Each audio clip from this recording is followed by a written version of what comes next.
Sobat Medik Assist, balik lagi di podcast Medik Assist, yang dimana kali ini kita akan membahas seputar topik yang pastinya teman-teman penasaran. Kita akan bahas lebih lanjut terkait dengan ambulan advance. Gimana sih fasilitas, kelengkapannya, juga penggunaannya dalam medical evakuasi itu yang seperti apa. Nah, teman-teman pasti penasaran kan gimana pembahasan kita lebih lanjut? Tenang aja teman-teman, saya sudah mengundang salah satu narasumber kita yang sangat luar biasa sekali. Sudah ada bersama saya Bapak Ketut Sudiarto. Pak Ketut, apa kabarnya Bapak? Kabarnya baik. Baik. Mbak Bulan, terima kasih. Sehat ya Pak ya? Astungkara sehat. Bapak mungkin bisa disapa Sobat Medik Assist di rumah.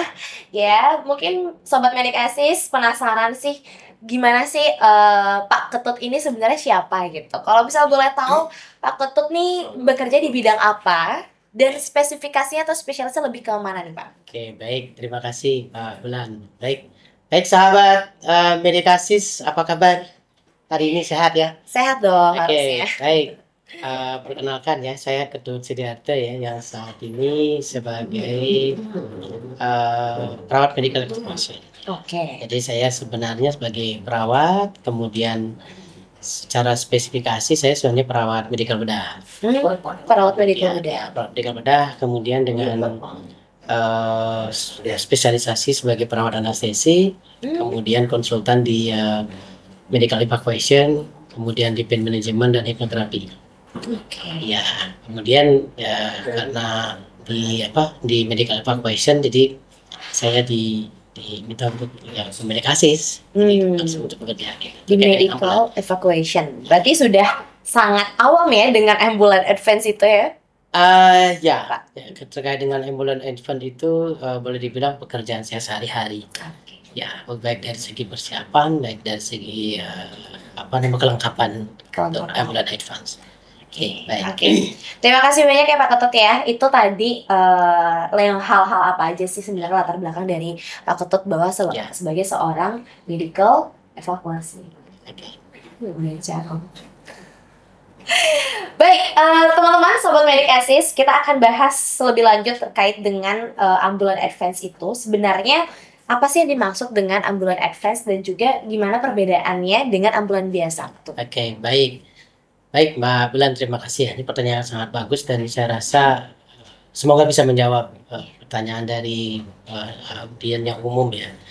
Kalau kita berbicara ambulan, maka kita akan berbicara bagaimana kualifikasinya dan teknis ambulan itu sendiri gitu ya. Jadi selama ini kan masyarakat menilai bahwa ambulan, mobil jenazah itu sama. Iya. Kemudian ambulan umum dengan ambulan dinas maupun persorangan itu hampir sama fungsinya, padahal sebenarnya berbeda. Kalau kita berbicara ambulan, maka kita akan berbicara terkait dengan regulasi pemerintah. Jadi kan apa-apa kalau di Indonesia itu pasti regulasi pemerintah. Nah, terkait dengan ambulan ada beberapa ketentuan pemerintah yang dipakai ya, terkait dengan peraturan Menteri Kesehatan, kemudian undang-undang lalu lintas, kemudian terkait dengan BPJS dan terkait dengan kegawat daruratan dengan sistem penanggulangan gawat darurat terpadu SPGDT ya. Nah, terkait dengan ambulan itu sebenarnya ada dua kriteria. Yang pertama adalah ambulan transport ya. Kemudian yang kedua adalah ambulan gawat darurat. Nah, jadi ambulan gawat darurat itu juga dapat dibagi dua sebenarnya. Ada gawat darurat yang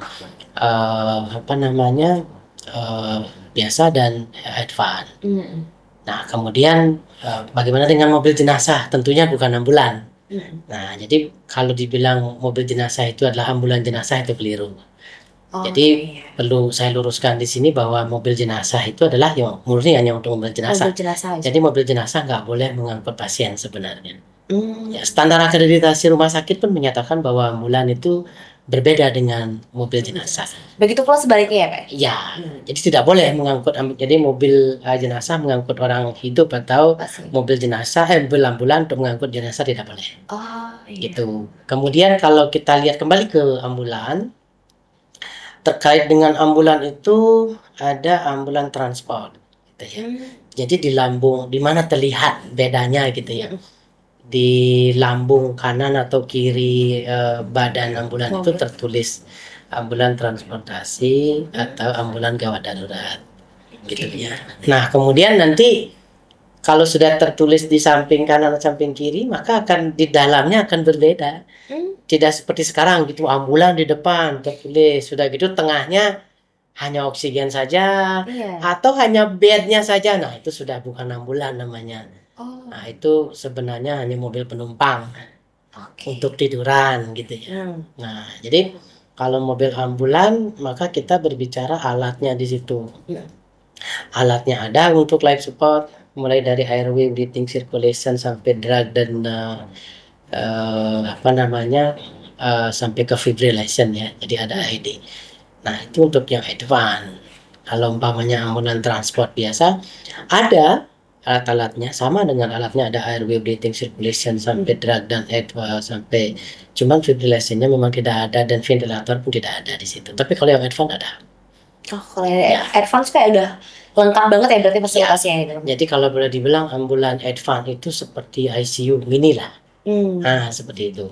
Nah, selama ini kan banyak yang ambulan-ambulan yang beredar gitu yang warawiri di jalanan itu, bahkan ada yang sampai di belakang ambulan itu tertulis nih yang saya pernah lihat, ini beberapa ambulan terisi, jika suara sirene kami berbunyi tolong berikan kami jalan. Itu sebenarnya sudah nggak benar ada tulisan, karena di ambulan itu sesuai ketentuan pemerintah hanya ada ambulan, kemudian logo 119, kemudian di lampu kanan kirinya ya, di depan sama di belakang, kemudian ada logo Starline.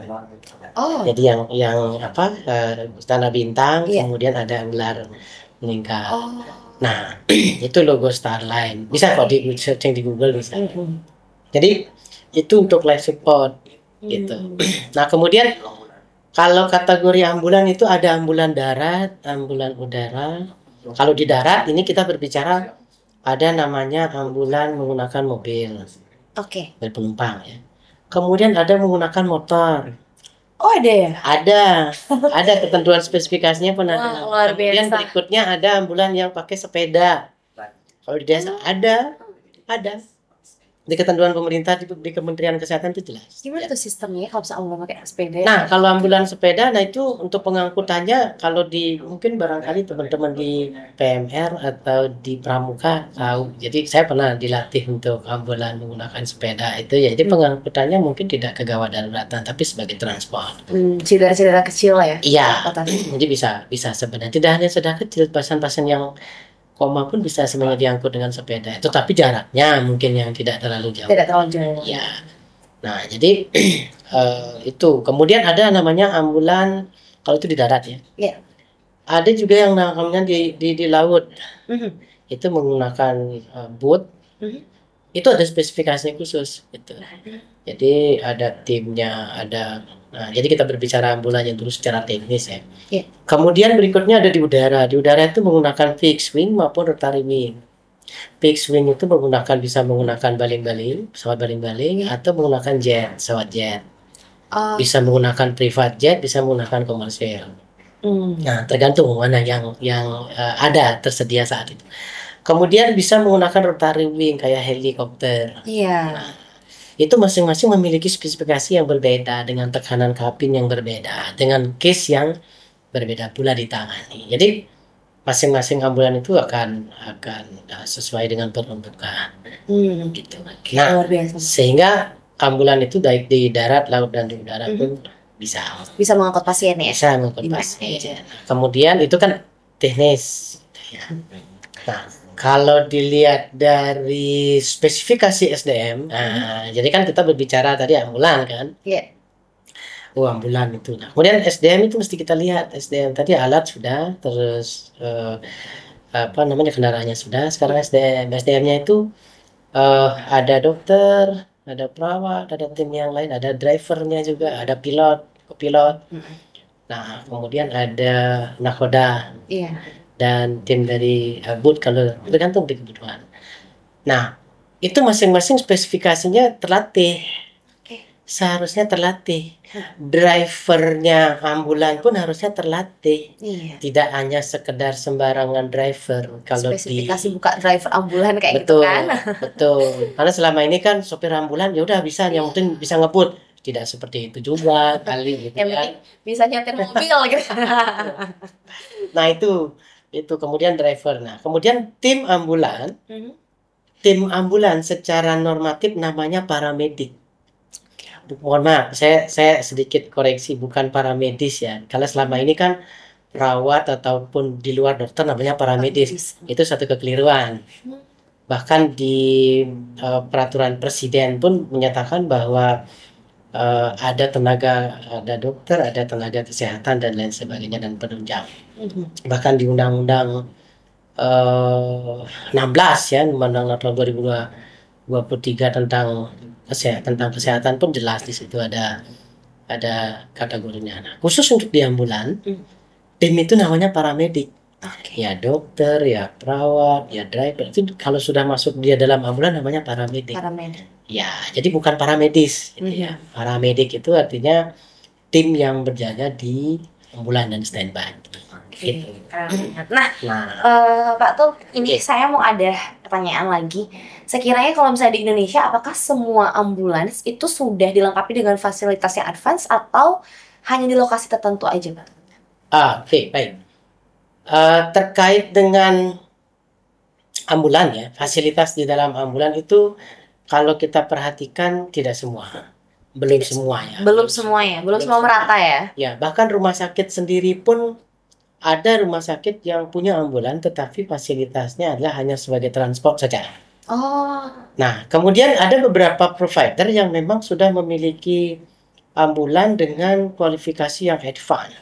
Beberapa saya bisa perhatikan ya, ada beberapa rumah sakit juga. Kemudian kalau di seluruh Indonesia rata-rata di Bali, di Jawa ya, Jawa Timur, karena saya sebagai survei juga ya, surveyor rumah sakit di Jawa, Sumatera sebagian itu rata-rata sebagian besar sudah advance. Ya, sudah advance. Tetapi yang masih kurang rata-rata biasanya karena ini mahal ya, itu terkait dengan ventilator dan AED. Itu yang mereka kadang-kadang tidak ada gitu. Makanya dibilang ambulannya advance nggak? Kalau saya ditanya advance nggak? Kalau ngelihat dari alat secara keseluruhan dari ARW ya, dari A B C D E gitu ya, nggak ada. Saya bilang ya nggak ini nggak advance, ini untuk transport. Terkait dengan alat-alatnya, kira-kira alat-alat apa aja yang ada di dalam ambulan advance? Baik. Untuk yang ambulan advance ya ada namanya alat yang sifatnya dasar. Untuk RW misal, untuk RW itu kayak seperti gudel, kemudian untuk alat bantu napas, napas yang simpel. Kalau yang sudah advance berarti ada ventilator. Alat untuk intubasi. Kemudian untuk breathing juga begitu ya, RB breathing. Nah, circulationnya berarti ada monitor jantung. Vital ya, monitor jantung untuk vital sign. Kalau vital sign kan bisa menggunakan tensi biasa, kemudian menggunakan untuk hitung nadi, kemudian menggunakan SpO2 biasa. Nah, tapi kalau untuk yang advance pasti ada monitor jantung. Nah, itu untuk RB breathing. Kemudian untuk circulation sendiri, selain ada monitor jantung, berarti ada defibrillator. Bisa yang otomatis, bisa yang manual. Kalau yang manual itu? Kalau yang manual berarti dia memang timnya harus terlatih untuk melakukan fibrilasi. Beda. Kalau AED, orang awam pun bisa menggunakan AED. Gitu. Ya, yang penting dilatih cara menggunakan AED. Tapi kalau defibrillator, maka dia harus dilatih untuk menggunakan itu, dan tidak bisa orang awam karena dosis penggunaan listrik jantungnya itu akan berbeda. Ya, gitu bedanya antara AED dengan defibrillator. Dan alat-alat yang lain, sangat canggih-canggih itu. Ya, seperti suction, kemudian untuk pengangkutan misal stretcher, kemudian long spine board, short spine board, sampai ke basket stretcher dengan stretcher, nah itu berbeda tergantung case. Kalau misalnya dari seluruh kasus yang pernah Pak Tut alami atau mungkin secara general, sekiranya apakah semua alat-alat itu sering digunakan atau yang paling sering digunakan tuh alat apa sih Pak? Kalau misalnya di ambulan advance? Baik, kalau untuk ambulan advance itu yang paling sering digunakan ya, Mhm. biasanya kita pergunakan alat-alat untuk airway breathing dan circulation yang paling sering. Misal untuk menunjang airway, maka kita bisa menggunakan kayak myotube atau bedel, kemudian endotracheal tube, laryngoscope, airway. Kalau untuk breathing kita menggunakan paling sering ventilator. Kemudian yang paling sebelum itu ada namanya BVM ya. BVM ya, bag valve mask, atau paling sering orang bilang ambu bag. Ambu bag, karena kan ambu bag itu yang ambu bag ya untuk ngompa nafas ya, itu kan. Ya. Saya tahu saya dikit-dikit habis nonton film. Kita bermanfaat juga ya. Itu paling sering kalau untuk di breathing. Kalau untuk di circulation pakai monitor jantung, tensi manual, kemudian saturasi oksigen.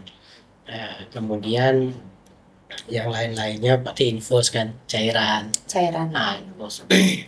Itu yang paling sering digunakan. Kemudian suctioning juga, ada alat suction untuk menyedot cairan, cairan yang ada di mulut pasien, di saluran napas, kemudian itu. Nah, kemudian yang lain-lainnya adalah seperti spalak, kalau umpamanya ada case yang trauma itu yang fraktur patah tulang. Fraktur biasanya ada fraktur yang di lengan, ada yang di berarti emang selalu ada ready di ya, Pak. Kita di dalam, kalau di ambulan advance itu selalu kita ready untuk kit fraktur kit, kemudian dan stretcher long spine board itu pun kita ready. Jadi untuk ambulan advance.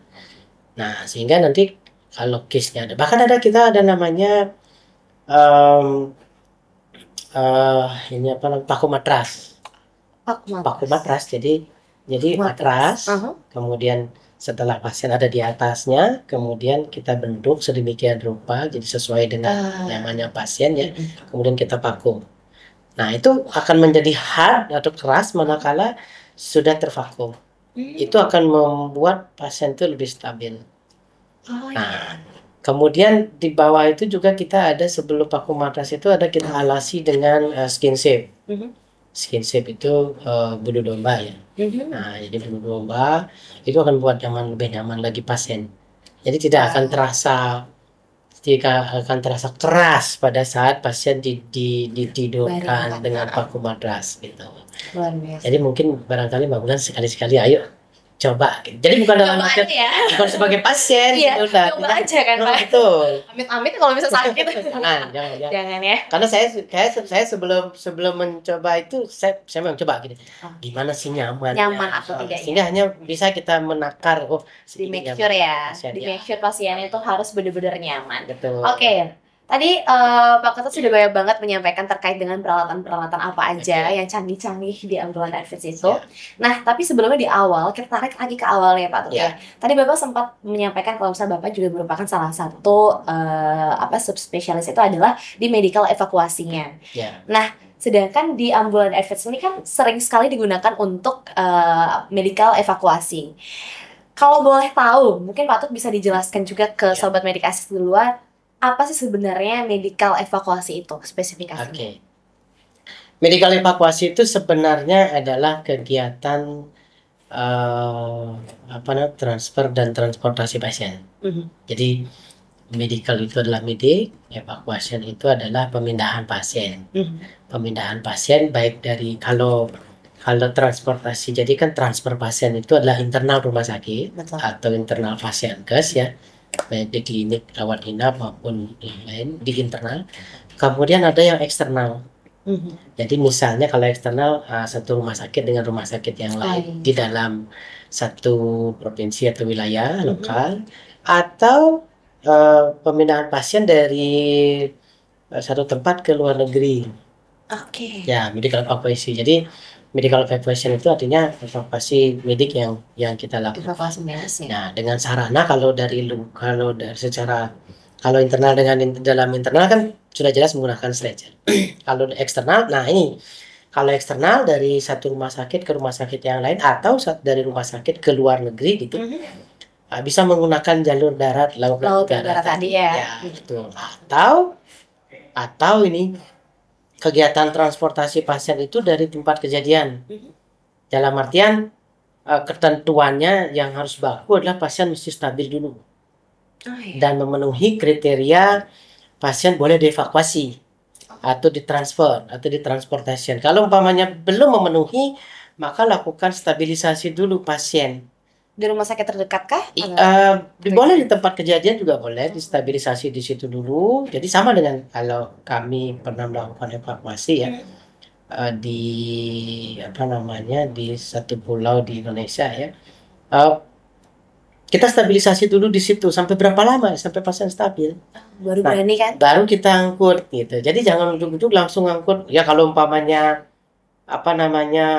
pasiennya stabil sih tidak masalah, tapi kalau tidak stabil bisa meninggal di perjalanan. Nah, itu sudah nggak bagus sebenarnya. Itu bukan standar. Jadi standarnya medical evacuation adalah pasien stabil dulu, kemudian memenuhi kriteria untuk evakuasi, baru kita transfer. Gitu. Ya. Berarti ini juga salah satu prosedur khusus dalam menangani pasien kritis ya? Betul. Ya, salah satunya sebagian dari penanganan pasien kritis seperti itu. Harus distabilkan dulu ya? Betul. Stabil dulu baru boleh. Wah, luar biasa sekali ya. Tadi banyak sekali informasi yang disampaikan oleh Pak Ketut. Oke, sekarang kayak kita akan sedikit bermain games di sini, Pak Ketut ya. Kita akan main benar atau salah sih sebenarnya. Nanti saya akan sebutkan pertanyaan-pertanyaan. Pak Ketut mungkin bisa disampaikan alasannya kenapa memilih benar dan kenapa itu salah. Seperti itu. Oke. Jadi ini ada beberapa pertanyaan yang mungkin teman-teman Sobat Medik Asis di rumah juga banyak sekali yang bertanya terkait dengan ini. Nah, sekiranya ambulan advance itu sama aja nggak sih dengan ambulan biasa? Hanya beda tampilan luar, benar atau salah? Salahnya. Salah. Yang benar itu adalah ambulan advance itu berbeda dengan ambulan transport biasa. Oke. Ya, jadi berbedanya di mana kan gitu? Tampilan luarnya? Dari tampilan luar. Kalau tampilan luar sih saya rasa sama ya. Base-nya adalah warnanya putih. Itu ketentuan Kementerian Kesehatan. Jadi warna dasar kendaraan itu mesti putih. Jadi kalau sekarang kan ada ambulannya warna biru, merah, dasarnya itu keliru itu. Jadi ketentuan dari Kementerian Kesehatan warna dasar ambulan adalah putih. Masalah warna yang lain misalnya pakai spotlight, strip biru tidak menjadi soal itu. Nah, kemudian bedanya antara ambulan advance dengan ambulan transport seperti yang saya sampaikan di awal adalah peralatan di dalamnya dan tim yang ada di dalamnya. Gitu. Terlatih maupun tidak. Gitu ya. Baik. Selanjutnya, Pak Tut, pasien di ambulans hanya ditransportasikan tanpa ada tindakan medis selama perjalanan. Itu benar atau salah? Itu salah ya. Jadi pada saat transfer pasien di dalam ambulan, ya, pasien itu perlu karena sebelumnya kan sudah distabilisasi. Kita akan melakukan perawatan secara kontinus, tidak boleh terputus. Jadi ibaratnya kenapa begitu? Karena pasien itu bukan barang. Pasien itu adalah orang hidup yang perlu dilanjutkan treatmentnya untuk mempertahankan hidup dan kalau bisa adalah meningkatkan kualitas hidupnya walaupun sampai di tujuan akan dilakukan intervensi lagi. Nah, tentunya setiap pasien itu harus dilakukan continuous improvement untuk pelanjutan perawatan maupun dari tindakan medis. Misal contohnya kayak pemasangan infus, terapi cairan, maintenance airway breathingnya, itu perlu dilakukan tindakan. Kalau umpamanya di dalam perjalanan itu ada masalah, kita harus bisa melakukan intervensi di situ untuk pasien. Dan bahkan jika katakanlah umpamanya selama perjalanan di darat gitu ya, henti jantung, ya itu harus ambulan harus minggir. Kita sudah minta, jadi timnya akan meminta ke driver kiri dulu, kiri mau CPR, mau untuk defibrilasi gitu. Gitu. Nah, bagaimana kalau di darat dengan di udara kan gitu kan? Di laut dengan udara. Kalau di laut, katakan kalau di laut dan di udara kita tetap, jadi kita akan sampaikan ke nakoda kalau di laut untuk melambatkan, mencari posisi bagaimana kalau ombaknya bisa biar stabil. Kita lakukan CPR dan defibrilasi. Di udara pun begitu.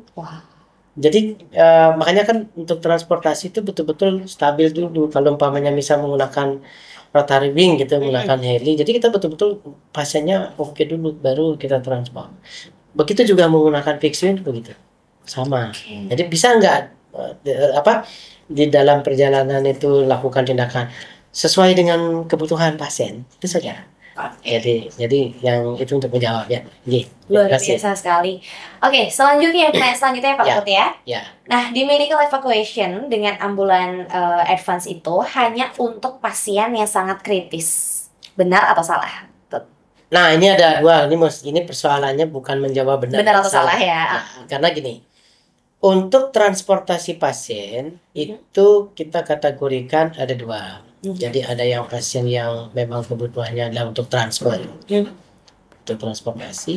Ada memang kebutuhannya pasien yang transportasi pasien kritis. Gawat darurat. Iya, gawat darurat. Jadi kebutuhannya tergantung case.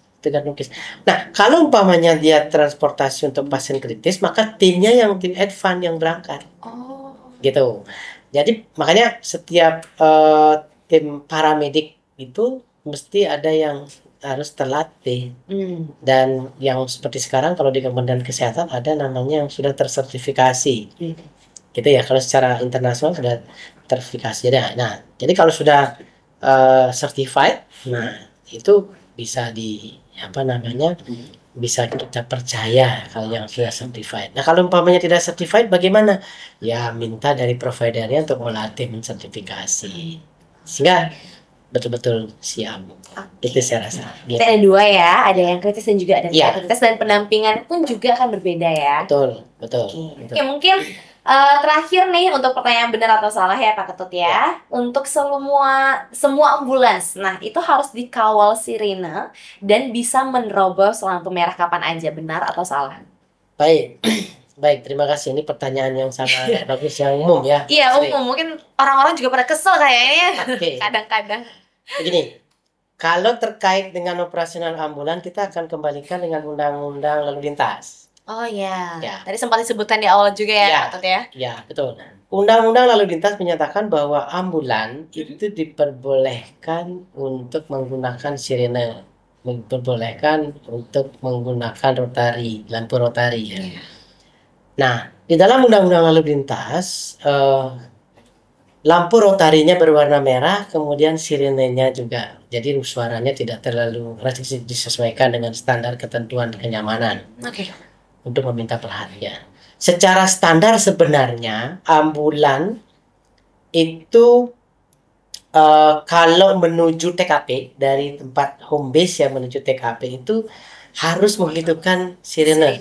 Tujuannya adalah agar cepat sampai di tempat tujuan dan bisa ngasih penanganan secara tepat ya. Betul. Nah, kemudian setelah pick up patient kan masuk ke dalam ambulan. Itu sebenarnya cukup dengan lampu rotari. Tetapi kalau selama ini ya budayanya di Indonesia kalau tidak menghidupkan sirene kan tidak diberikan lewat. Nah, pemahaman terkait dengan fungsi ambulan itu yang perlu dicermati oleh seluruh masyarakat ya, bahwa ambulan itu sebenarnya memiliki prioritas. Jadi dengan adanya sirene dan lampu rotari. Dengan lampu rotari itu sebenarnya sudah merupakan prioritas sesuai dengan undang-undang. Jadi di undang-undang kan kalau polisi adalah biru dan merah, kalau ambulan pemadam kebakaran merah, kemudian kalau kuning itu adalah yang mengangkut benda khusus, barang khusus. Nah, itu rotarinya. Nah, sirene. Nah, kemudian penggunaan sirene. Nah, kemudian yang berikutnya terkait dengan kecepatan. Iya, menerobos lampu merah. Nah, kecepatan dan menerobos lampu merah. Nah, kembali lagi sesuai dengan ketentuan Undang-Undang Lalu Lintas, ambulan itu diperbolehkan melawan arus dan diperbolehkan untuk menerobos lampu merah. Itu sudah ada ketentuannya dan itu dilindungi oleh undang-undang. Ya. Jadi pada saat robos juga driver ambulan juga tidak merem ya. Jadi tidak hanya sekedar lewat, tidak. Tapi tetap kiri gitu ya. Tetap memperhatikan kiri kanan, jangan sampai merem langsung tabrak, enggak. Benar. Nah, kemudian dari driver juga harus memperhatikan dari aspek kecepatan. Kecepatan mobil ambulan itu menggunakan teori mekanisme of trauma namanya. Jadi jangan sampai lebih dari, kalau dalam kota itu maksimal 40 km per jam dalam kota, luar kota 60 km per jam, di dalam tol maksimal 80 km per jam. Tergantung case yang diantar ya. Kalau umpamanya pasien trauma kepala, oh jangan sekali-sekali kecepatannya lebih dari 60 km per jam. Karena bahaya ya. Betul. Satu sisi juga bahaya, Betul. satu sisi juga Ya, kejar-kejaran juga, Ya. tapi satu sisi harus memperhatikan Ya. kondisi pasien. jadi sopir ambulan itu harus memperhatikan kanan kiri dan depan belakang juga, karena kan yang jelas prinsipnya adalah driver ambulan itu tidak boleh membahayakan penumpang, baik timnya maupun kendaraan itu sendiri, gitu. Itu standar safety-nya untuk ambulan. Oke. Mungkin pertanyaan terakhir buat Pak Ketut ya. Kita sudah tidak main benar atau salah lagi. Pertanyaan terakhir, Pak Ketut ada tips nggak sih untuk masyarakat, untuk sobat Medik Assist di luar, di rumah, untuk menggunakan layanan ambulans ini dengan benar dan juga tidak menyalahgunakan? Ada nggak mungkin Pak yang ingin disampaikan? Baik, sebagai pesan ya. Iya, pesannya. Sebagai pesan dan last word ya. Jadi saya mungkin kepada seluruh masyarakat pengguna ya di jalan, jika ada ambulan dengan lampu rotari hidup, mohon berikan kesempatan mereka untuk berjalan. Jadi berikan ruang, space yang cukup. Jangan dihambat, karena mereka memiliki tugas untuk melakukan transfer pasien, bagi yang transfer pasien. Kemudian yang menjadi ketentuan adalah antara ambulan dengan mobil jenazah itu berbeda. Ambulan itu adalah membawa orang hidup, sedangkan mobil jenazah adalah orang mati. Kemudian kecepatan dari ambulan itu dalam kota itu adalah 40 km per jam, luar kota 60 km per jam, di dalam tol itu 80 km per jam kalau dengan pasien. Kemudian kalau mobil jenazah itu sebenarnya kalau kita memberikan penghormatan kepada yang meninggal gitu dengan khidmat, jadi nggak boleh kecepatannya lebih dari 60 km per jam selama perjalanan, dan intinya adalah tidak membahayakan pengendara lain atau pengguna jalan raya yang lainnya. Itu saya rasa, sehingga mari kita jadikan bahwa ambulan ini adalah berfungsi untuk keselamatan kita bersama, sehingga keberadaan ambulan itu memang betul-betul bermanfaat bagi kita, baik di darat, di laut maupun di udara. Itu mungkin saya rasa. Luar biasa, terima kasih banyak ya Pak Ketut ya. Terima kasih. Oke, mungkin itu dia tadi ya teman-teman sobat Medik Assist ya, terkait dengan pembahasan ambulan advance itu ada apa aja sih fasilitasnya, dan juga bagaimana sistem dari evakuasi medisnya ya. Dan kalau misalnya sobat Medik Assist di rumah ingin menggunakan layanan ambulan advance untuk evakuasi medis, bisa hubungi kemana? Oke, kalau untuk ambulan evakuasi medis bisa dihubungin di Medik Assist ya, di 081 246 868. Wah, luar biasa. Bisa langsung dicatat ya.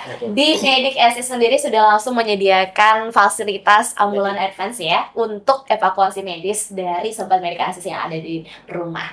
Oke, terima kasih banyak sekali lagi Pak Tutnya sudah meluangkan waktu. Semoga apa yang disampaikan dan apa kita diskusikan kali ini bisa bermanfaat juga untuk teman-teman sobat Medik Assist di rumah, dan jangan lupa untuk di-share, disebarluaskan informasi ini kepada keluarga, sahabat, dan orang terkasih teman-teman semua. Oke, terakhir, Medik Assist, serve with care and quality. Bye.